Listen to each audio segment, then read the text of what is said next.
I knew this was going to happen because I had 3 words and now I need to remember what they were. Adventure. Survival. And Windbound for me is probably about exploration, discovery, and adventure. Ancient? No, I'll go with mystic.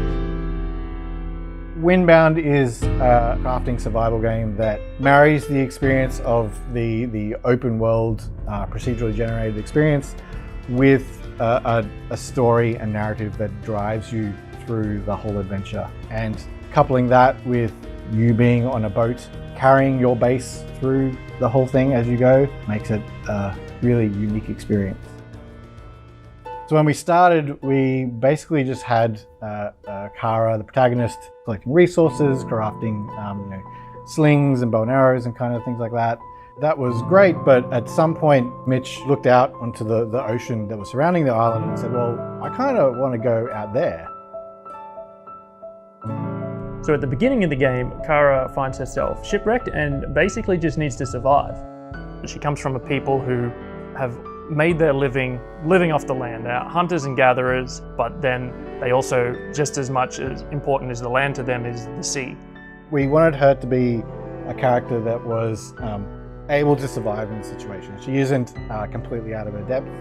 So when she washes up on shore, she knows what she needs to do to hunt and gather food to survive. She knows the resources she needs to start crafting her initial canoe and to start crafting sails and to eventually get off that first island onto the next and the next until she can eventually make her way back to her family.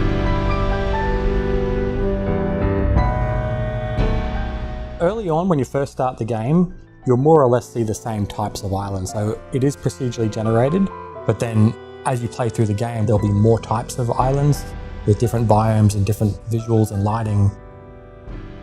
It's quite intentionally very friendly early on, and then as you progress through the game, you'll start getting introduced to more obstacles within the environment, both the environment itself and the creatures, that make things feel more hostile. So as the player goes through, they'll go through forests and deserts and swamps and savanna-y kind of landscapes.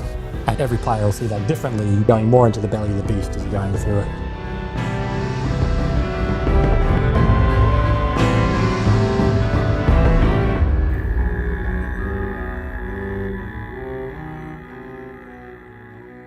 When we initially came up with the idea with the boat, I'd been going out on a few sailing adventures with my brother on a lake near his place.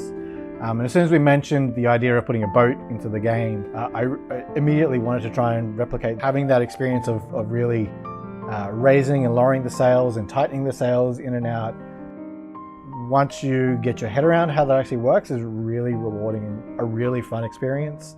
The boat was a great way to have players be able to still get that level of commitment and investment in something that they care about and rely on, but also be able to not feel tied down to one single location.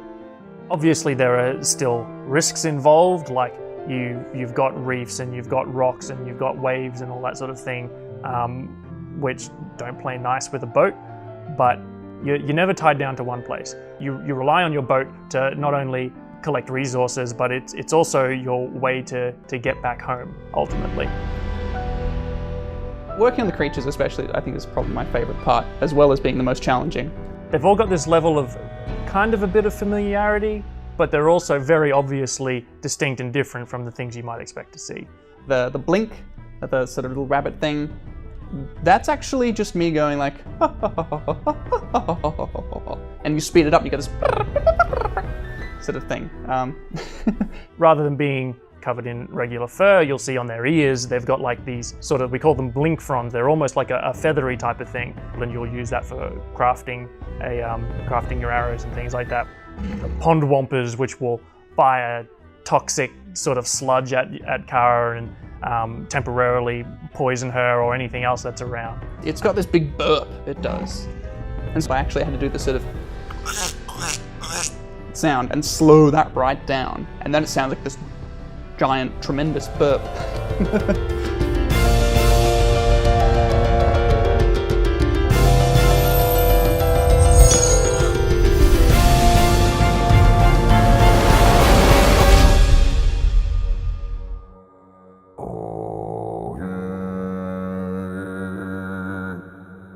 Having the Nautilus there was one of the things we had right at the very beginning.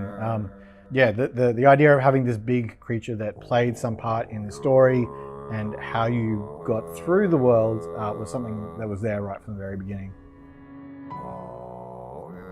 The Nautilus, she finds out more about it as she plays through the game, and more about the world that she's in and the nature of the storms and everything around her.